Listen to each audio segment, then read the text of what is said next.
के तपाईलाई थाहा छ फुटबल इतिहासमा एउटा यस्तो विश्वकप फाइनल पनि थियो जहाँ पहिलो हाफ एउटा बल र दोस्रो हाफ अर्कै बलले खेलिएको थियो। घटना हो सन् 1930 को पहिलो फिफा विश्वकपको। फाइनलमा पुगेका उरुग्वे र अर्जेन्टिना बीच खेल सुरु हुनु अघि नै कुन बलले खेल्ने भन्नेमा ठूलो झगडा पर्यो। अर्जेन्टिना आफ्नो टिएन्डो बल चाहन्थ्यो भने उरुग्वे आफ्नै टी मोडेल बल। विवाद नसुल्झिएपछि रेफ्रीले एउटा अनौठो सम्झौता गरे।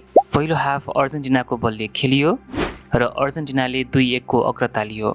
तर दोस्रो हाफमा जब उरुग्वेको बल मैदानमा आयो खेलको पासा नै पल्टियो। आफ्नो बल पाएपछि उरुग्वेले लगातार 3 गोल गर्दै 4-2 ले पहिलो विश्वकप ट्रफी चुम्यो। इतिहासकारहरू यसलाई बलको लडाई भन्छन्, जसको कारण सन् 1970 देखि फिफाले एउटै आधिकारिक बल अनिवार्य गर्यो। फुटबलको यो अनौठो इतिहासबारे तपाईलाई थाहा थियो? कमेन्ट गर्नुहोस् र यस्तै जानकारीको लागि फलो र सब्स्क्राइब गर्न नबिर्सनुहोस्।